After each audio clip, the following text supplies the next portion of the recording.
3절로 5절입니다. 우리가 보고 들은 바를 너희에게도 전함은 너희로 우리와 사귐이 있게 하려 함이니 우리의 사귐은 아버지와 그의 아들 예수 그리스도와 더불어 누림이라. 우리가 이것을 쓰면 우리의 기쁨이 충만하게 하려 함이라.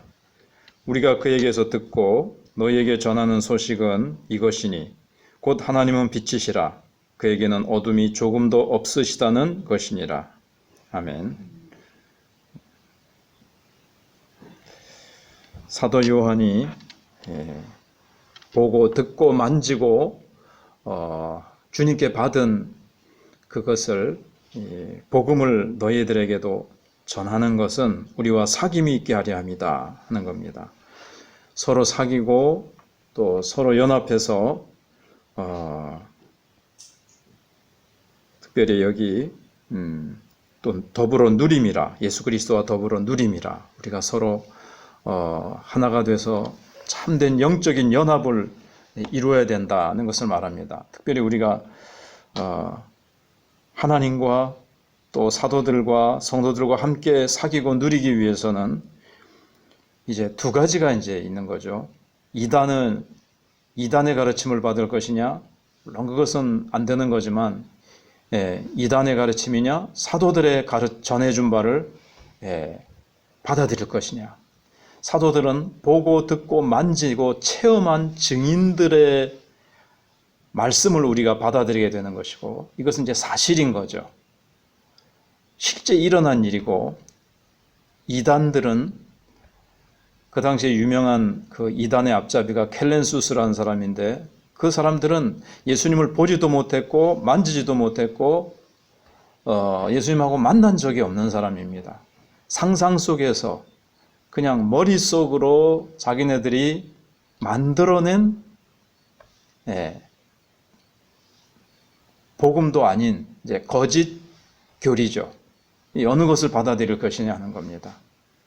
바로 사도들이 체험한, 그리고 예수님의 말씀을 받아서 예수님을 경험한 사람들이 전해준 이 복음을 우리가 믿을 때에야 그 사귐 속으로 들어갈 수가 있게 되어지고, 예수 그리스도와 더불어 오직 예수 그리스도를 통해서만 하나님 아버지의 은혜 속으로 들어가고 하나님의 소유가 되어서 그 은혜를 이제 누리게 될 수 있다. 사도 요한은 지금 그것을 얘기하고 있는 것입니다.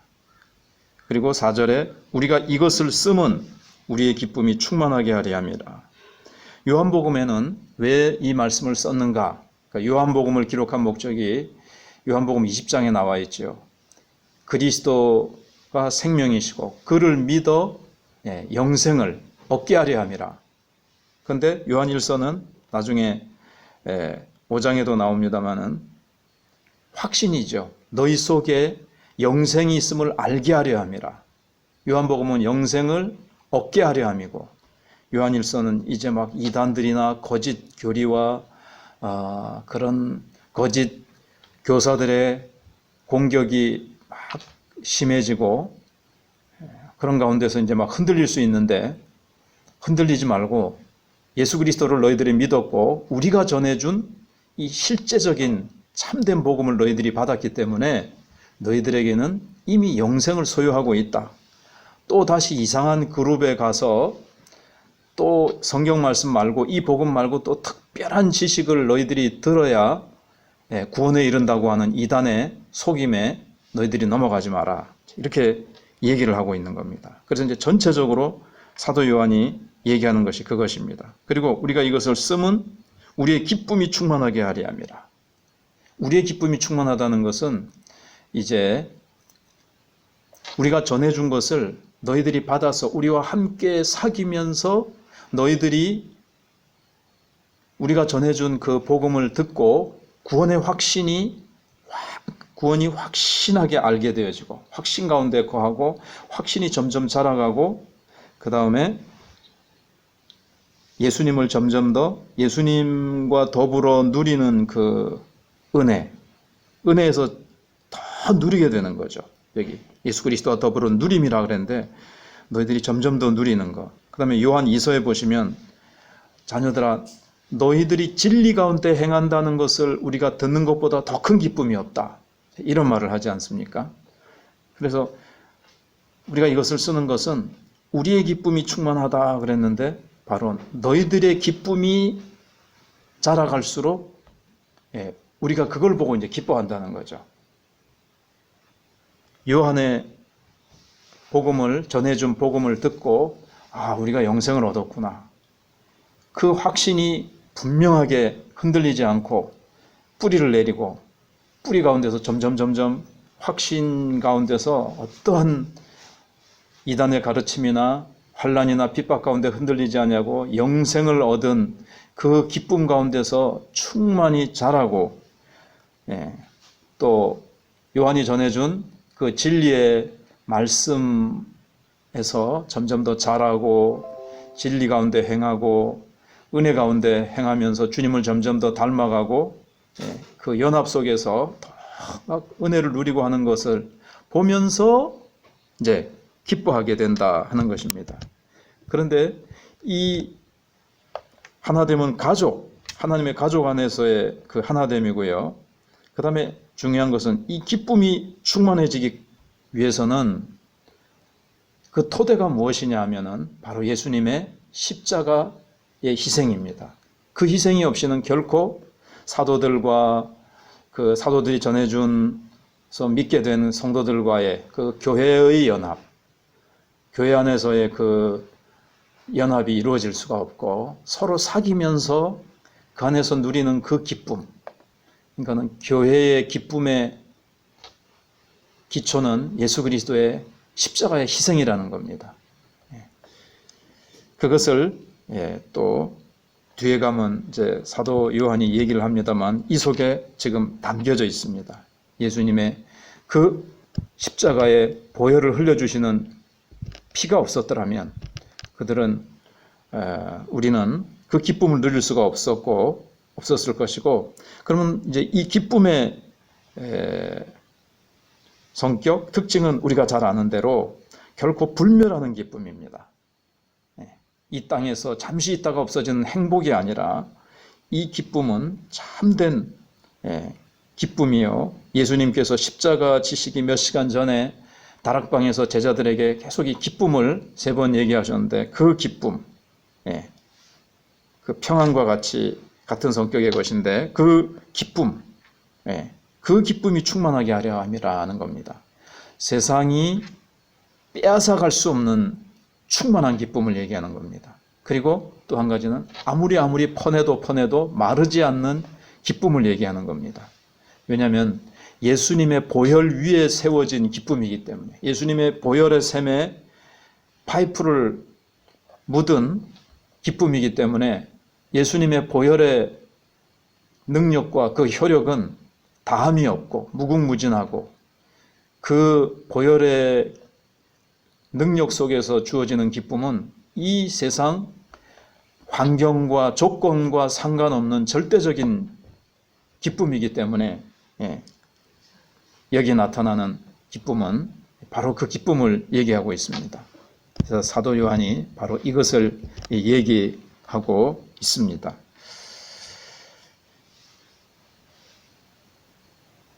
그리고 이제 5절도 하려고 했는데 또 빛이 예수님은 하나님은 빛이시라 하는 부분은 또 5절부터 또 이제 다시 빛이라는 하나님의 성품에 대해서 얘기하는 것으로 조금 내일부터 다시 또 하는 것이 좋겠습니다. 기도하겠습니다. 일서 1장 5절로 7절입니다. 우리가 그에게서 듣고 너희에게 전하는 소식은 이것이니 곧 하나님은 빛이시라. 그에게는 어둠이 조금도 없으시다는 것이니라. 만일 우리가 하나님과 사귐이 있다 하고 어둠에 행하면 거짓말을 하고 진리를 행하지 아니함이거니와 그가 빛 가운데 계신 것 같이 우리도 빛 가운데 행하면 우리가 서로 사귐이 있고 그 아들 예수의 피가 우리를 모든 죄에서 깨끗하게 하실 것이요. 아멘. 사도 요한은 이제 본격적인 말씀을 시작하면서 제일 먼저 하나님은 빛이시다, 이렇게 하나님에 대해서 선포를 하고 있습니다. 그리고 이 내용은 우리가 그에게서, 즉 예수님에게서 듣고 너에게 전하는 것이다. 우리가 만들어낸 철학이나 우리가 만들어낸 사상이 아니고 하나님의 아들, 신성을 가지신 하나님의 아들 예수님께서 전해주신 것이다. 그래서 하나님의 성품을 얘기합니다. 제일 먼저. 그러니까 지금 이단의 잘못된 거짓 가르침을 지금 교정해 주는 데 있어서 그들은 이런 말을 했는데 이렇게 잘못됐으니까 이것이 잘못됐고 이렇게 막 논리적으로 얘기하는 게 아니라 제일 먼저 하나님의 성품을 딱 얘기를 하고 있습니다. 우리가 잘 아는 대로 빛과 어둠은 같이 존재할 수가 없죠. 그래서 하나님은 빛이시라 그에게는 어둠이 조금도 없으시다는 것이니라. 그러면서 하나님이 빛이시라는 것을 더 이제 강조하는 거죠. 어둠은 0.00001%도 없고 하나님은 100% 빛이시다 하는 겁니다. 근데 이게 이제 우리가 생각나는 말씀이 하나님께서 빛이 있으라 하심에 빛이 있었고 창세기 1장이 생각이 납니다. 그래서 말씀은 그분의 목적을 수행합니다. 빛이 있으라 그러면 바로 그 말씀이 빛이 있도록 그걸 이제 수행하는 거죠. 그러니까 말씀과 행동 두 가지가 같이 동반됩니다. 동시에 있게 되어집니다. 그래서 하나님은 빛으로부터 맨 처음 창조를 시작을 하셨습니다. 그래서 이 빛은 하나님 자신의 영원한 존재성을 보여주는 대표적인 표현입니다. 그래서 이 빛으로부터 다른 모든 것이 생겨나지요. 빛이 없다면 식물부터가 생겨날 수가 없습니다. 빛이 있으니까 거기서 씨를 심어도 싹이 트고 자라나죠. 그리고 빛이 계속 비치기 때문에 이게 이제 존재할 수 있게 됩니다. 빛이 없으면 다른 게 존재를 못 합니다. 성장, 활동도 못 하고. 우리도 빛이 없으면은 뭐 어떻게 활동을 하겠습니까? 식물이기 때문에 우리도 그걸 먹고 존재하는 거고. 그래서 모든 피조물은 그 존재부터 시작해서 생명의 유지까지가 바로 하나님이 만드신 이 빛 때문에 우리가 존재합니다. 그래서 최초로 하나님께서는 빛을 창조하셨고 또 영적으로는 또 만물적으로도 그렇지만 예수님이 나는 세상의 빛이다 이렇게 요한복음 8장 12절에서 말씀을 하셨습니다. 그리고 또 구약 성경을 읽어보시면 빛은 하나님의 임재의 상징입니다. 그래서 이스라엘 백성들이 애굽에서 나왔을 때 불기둥과 구름기둥으로 특별히 하나님께서 이제 인도하시죠. 그래서 하나님의 임재, 빛 대신 하나님께서 쫙 앞을 비추시면서 나가는 겁니다. 우리도 깜깜하다면 아침에 일어나가지고 이 빛이 아니라면 어떻게 길을 찾아갈 것이며 우리가 행할 길을 어떻게 갈 수 있겠습니까? 그래서 계속 빛은 비추어주고 보호해주는 것을 얘기해주고 있습니다. 그래서 여기 빛 가운데 행한다 하는 말들이 이제 나오는 거죠. 7절에 그가 빛 가운데 계신 것 같이 우리도 빛 가운데 행하면, 그래서 우리는 이제 이 빛이 만물을 있게 하는 그런 원천도 되면서 이제는 우리가 걸어가는 이 신앙생활, 우리의 삶이라는 것, 꼭 이 물리적인 빛이 아니라 하나님이 빛이 되셔서 이렇게 가는 거죠.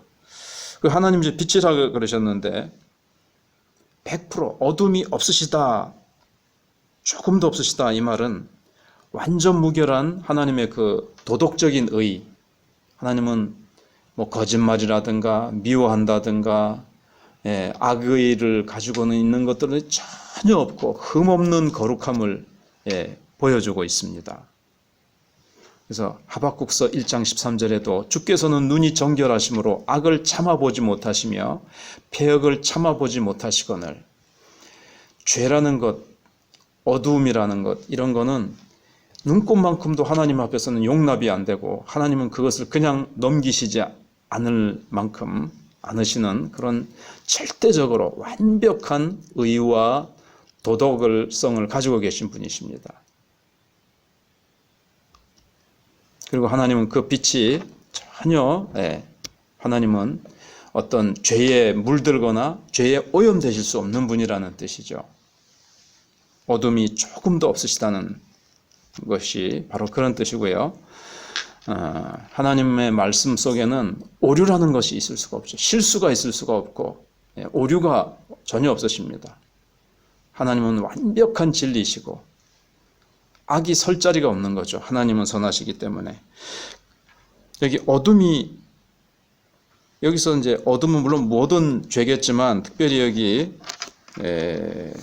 6절 7절을 보시면 만일 우리가 하나님과 사귐이 있다고 어둠에 행하면 거짓말을 하고 진리를 행하지 아니함이거니와 그랬습니다. 여기 어둠에 행하면 나는 하나님하고 사귐이 있다. 하나님 앞에서 나는 교제하고 있고 하나님과 예를 들어 사귐이 있다. 하나님과의 관계가 바르게 되어 있고 하나님과 사귐이 하나님과 동행하고 있다고 하면서 죄를 짓는다. 빛과 어둠이 동시에 존재할 수 없듯이 빛 대신 하나님과 사귄다고 하면서 어둠을 행하면 이건 하나님과 사귀고 있다는 것이 거짓말이라는 것이 드러난다는 거죠. 그거는 진리를 행하지 아니한다는 건데, 그럼 여기 어둠이 뭐냐면요. 7절에 그가 빛 가운데 계신 것 같이 우리도 빛 가운데 행하면 우리가 서로 사귐이 있고 그랬습니다. 다른 그리스도인들과의 사귐이 없는 거. 이게 이제 어둠인데 특별히 거짓 교사들을 두고 하는 말입니다. 그 당시에 거짓 교사들은 자기네들 편을 딱 만드는 거죠. 그래서 이제 사람들을 가르는 겁니다. 자기네들의 어떤 뛰어난 어떤 몇 사람을 중심으로 이제 자기네들이 모이겠죠. 지금 뭐 구원판이 이래가지고 박옥수 씨, 요즘 막 편지를 목사님들한테 보내가지고 구원파 와서 들어보라는 예를 들어서 이단의 딱 괴수가 있습니다. 그 사람들 어떤 그 이단, 영지주의라는 이단의 괴수가를 중심으로 자기네들 모임에 와서 듣지 않으면, 그 모임에 속하지 않으면 구원이 없다. 그래서 다른 성도들을 하고 딱 편을 가려서 다른 성도들을 하고 교제를 안 하는 거예요. 딱 분리해가지고 자기들끼리만 똘똘 뭉치고 다른 사람들은 이렇게 소위 존귀하게 여기지 않고 사랑하지 않습니다. 귀하게 여기지 않고 다른 사람들은 무시하고 자기들 편에 들어오지 않는 자들은, 그것이 여기서 말씀하고 있는, 물론 1차적으로 모든 죄겠지만 이거는 그런 죄, 다른 형제를 분리하고 사랑하지 않고 이렇게 사귀지 않는 거죠. 연합하지 않고 딱 분리를 하는 겁니다. 이단의 특색 아니겠습니까? 그걸 이제 얘기를 하는 겁니다.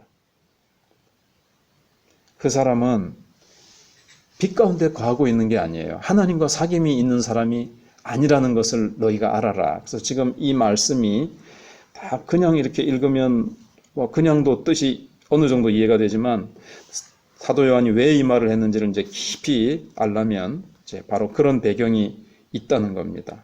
우리 가운데서도 내가 하나님과 깊은 사귐이 있다고 하면서도 다른 성도들을 사랑하지 않고 미워하고 분리된다면 우리가 서로 하나님 안에서 한 가족이 됐지 않습니까? 어떤 문제에 대해서 의견이 좀 다를 수는 있습니다. 그러나 형제 자매의 그 연결을 끊을 수는 없는 거죠. 형제 자매이기 때문에 서로 사랑하고 섬기고 서로 포용하면서 우리가 그리스도 안에서 같은 교제를 나눌 수 있습니다. 우리가 다른 교단하고도 그렇지 않습니까? 몇몇 가지는 성경을 보는 시각이 좀 달라요. 그래서 감리교, 성결교, 침례교, 뭐 침례를 주는 방법 같은 것이 달라서 우리가 좀 이렇게 있지만 같은 형제자매로 하지 않습니까? 서로 의견이 좀 다른 것은 서로 포용하면서 서로 그리스도 안에서 형제자매로 그렇게 합니다. 그런데 그렇게 하지 않고 초대교회 영지주의 이단들은 서로를 그렇게 거부하고 분리하고 미워하고 서로 사귀지 않고 그랬다는 거죠. 자기네들 이론을 받아들이는 사람하고만 사귄다. 다른 형제들은 자녀들의 이론을 받아들이지 않는 다른 형제들은 분리하고 배척하고, 지금 그것을 사도 요한이 얘기하는 것인데, 우리는 거기서 이제 적용해 볼 수 있는 게 조금 전에 말씀드린 대로 나하고 뭐 의견이 다르다, 나하고 신앙 스타일이 다르다, 신앙의 컬러가 다르다, 나는 성경을 이렇게 보는데 저 사람은 내가 보는 식으로 안 본다, 그래가지고 그를 물리치고 같이 그리스도를 믿고 같이 하나님을 믿는 형제인데 사귐을 가지지 않고 그리스도 안에서 연합을 가지지 않는다면 그 사람은 하나님과 진짜 깊은 사귐을 가지고 있지 않는다는 거죠. 우리는 이런 것들을 이 말씀 속에서 배울 수가 있고, 빛 대신 하나님, 그리고 우리는 1차적으로 하나님과 사귄다면 우리는 죄 가운데 있을 수가 없습니다. 빛이 계속 비춰주시기 때문에 죄를 깨닫게 되면 이제 회개하고, 뒤에 나옵니다만은 회개하고, 주님이 계속 깨닫게 해주시는 것에 민감하죠. 주님이 미워하시고 싫어하시는 것이 무엇인가, 이런 것들에 예민하게 반응하면서 성령님께서 빛으로 내 죄를 깨닫게 해주시면 또 회개하고 주님 앞에 나와서 또 주님과 동행하고 그러지, 주님이 뭐라고 하시든지 내가 뭐 죄 가운데로 가는지 안 가는지 살펴보지도 않고 그냥 막 내 뜻대로 이제 살아가는 그러한 삶은 빛 가운데 걸어가는 삶이 아니라는 거죠. 또 내일 이어서 생각해 보겠습니다. 1장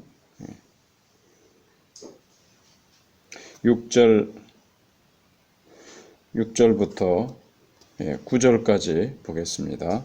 6절로 9절입니다. 만일 우리가 하나님과 사귐이 있다 하고 어둠에 행하면 거짓말을 하고 진리를 행하지 아니함이거니와 그가 빛 가운데 계신 것 같이 우리도 빛 가운데 행하면 우리가 서로 사귐이 있고 그 아들 예수의 피가 우리를 모든 죄에서 깨끗하게 하실 것이요, 만일 우리가 죄가 없다고 말하면 스스로 속이고 또 진리가 우리 속에 있지 아니할 것이요, 만일 우리가 우리 죄를 자백하면 그는 미쁘시고 의로우사 우리 죄를 사하시며 우리를 모든 불의에서 깨끗하게 하실 것이요. 아멘. 7절에서 그가 빛 가운데 계신 것 같이 우리도 빛 가운데 행하면 우리가 서로 사귐이 있고 그 아들 예수의 피가 우리를 모든 죄에서 깨끗하게 하실 것이요. 우리가 빛 가운데 행한다는 것은 죄를 전혀 짓지 않고 살아간다는 것을 얘기하는 것이 아닙니다.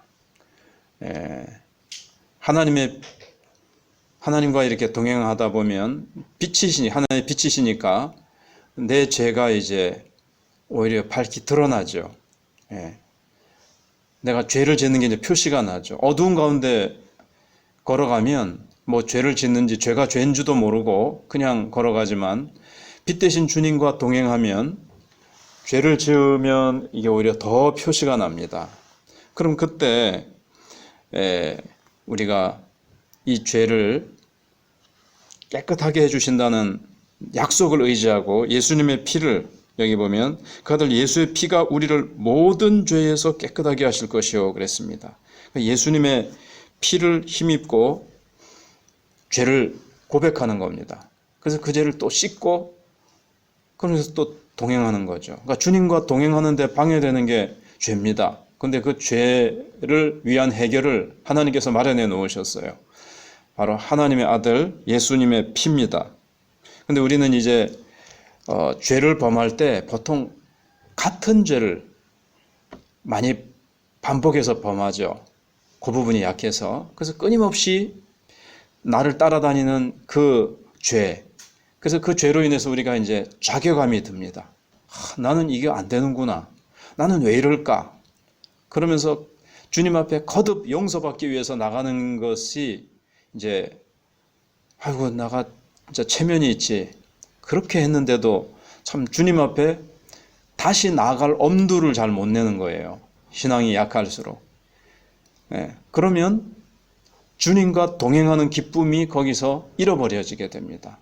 왜냐하면 죄를 내가 이래가지고 이 죄 내가 수없이 주님 앞에 회개했는데 또 지었다니 이제는 나가서 용서를 구할 면목이 없다. 그러면서 나가지 않으면 주님과 동행하는 그 기쁨을 상실하게 되는 거죠. 우리는 그때에도 주님 제가 다시 왔습니다. 다시 그 문제로 왔습니다. 라고 이제 말하는 용기가 이제 없게 되는데 이게 이제 마귀의 거짓말에 속아 넘어가는 겁니다. 근데 여기 보시면 7절에 다시 보시면 우리를 모든 죄에서 깨끗하게 하실 것이요. 100번, 1000번, 10,000번 지은 죄라도 괜찮습니다. 10,000번째 지은 죄도 하나님께서 예수의 피로 깨끗하게 하셔요. 그러니까 예수님의 피는 그 정도로 하나님의 아들의 피이기 때문에 어떤 죄도 아무리 반복해서 지은 죄도 우리가 겸손한 참회와 행동하는 믿음을 소유하고 있는 한 그 죄를 가지고 또 주님 앞에 가서 또 회개하면 주님께서 그 아들의 피이기 때문에 그 효력은 정말 어떤 죄라도 모든 죄라도 다 효력을 미칩니다. 그래서 그 죄가 용서함을 받게 되는 거죠. 그래서 빛 가운데 거한다는 것은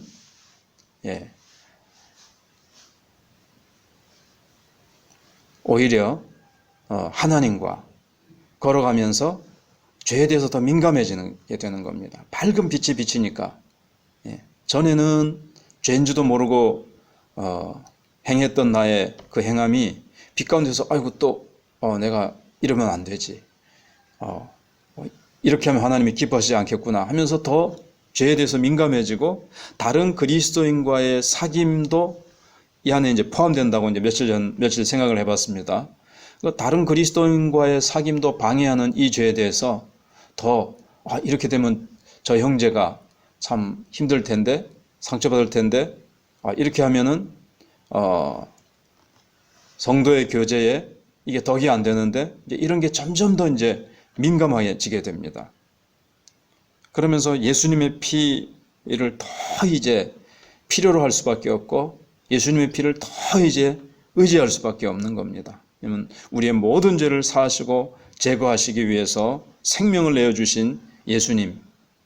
그래서 이제 두 가지가 있는데 우리의 죄가 얼마나 심각했으면 하나님의 아들이 오셔서 피를 흘려주셔야만이 용서받을 수 있는가. 그래서 나의 이제 존재에 대해서 이제 깊이 깨닫게 됩니다. 그것이 이제 바로 다윗이 깨달았던 겁니다. 내가 모태에서부터 어머니로부터 죄악 가운데 출생했구나. 나는 근본적으로 이렇게 죄성을 가진 존재라는 것을 철저하게 이제 깨닫게 됩니다. 그러니까 이제 상한 마음과 통회하는 마음으로 주님 앞에 나아가서 그 죄를 이제 용서를 구하게 되어집니다. 다윗이 살인죄와 간음죄를 짓고 사실 그것은 십계명 다 어긴 건데 그래도 그 문제를 하나님 앞에 믿음으로 가지고 나가는 거죠. 그렇게 할 때 1년 동안 다윗이 그 고백을 하지 않았어요. 그러니까는 찬송도 그때는 나오지를 않습니다. 주님과 동행하지 못한 거죠. 그런데 나단 선지자의 그 권면을 따라서 책망을 따라서 그가 회개했을 때 하나님 앞에 그 죄를 다 토해냈을 때 그때 이제 시편 51편 읽어보시면은 구원의 기쁨이 회복이 되어지고 성령께서 자기의 그 참여하는 마음을 멸시치 아니하시고 구원의 즐거움이 다시 이제 회복되어지고 하나님과의 사귐이 회복되는 겁니다. 그래서 주님과 동행한다는 것은 죄를 짓지 않는다는 것이 아니라 우리가 죄에 대해서 민감해지고 죄를 짓는 것을 깨달았을 때 왜냐하면 빛이 계속 비추니까 우리의 죄를 계속 이렇게 우리는 그 빛 가운데서 죄를 점검하게 됩니다. 지금도 이렇게 새벽마다 말씀을 읽고 듣고 하면서 성령께서 말씀의 빛을 통해서 우리를 삶을 이제 보여주시잖아요. 그러면 이제 말씀 앞에서 내 자신의 죄를 깨달으면 또 새벽에 또 우리가 회개하고 날마다 회개한다 할지라도 예수님의 피는 날마다 회개해도 그 죄를 깨끗게 하실 것이요. 바로 이 피 때문에 주님과 동행할 수 있는 겁니다. 죄를 안 짓기 때문에 주님과 동행할 수 있는 게 아니고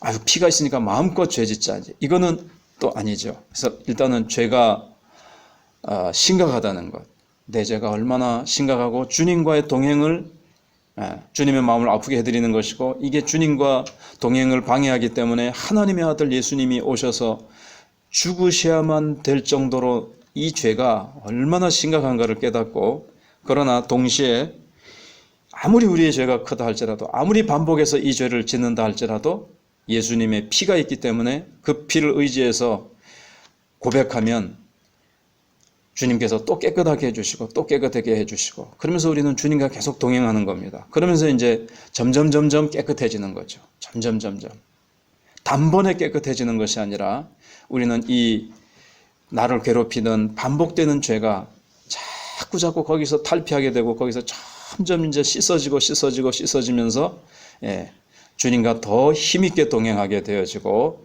우리는 더 주님을 닮아가게 되어지고, 그렇게 우리는 힘있게 나가게 될 것입니다. 기도하겠습니다.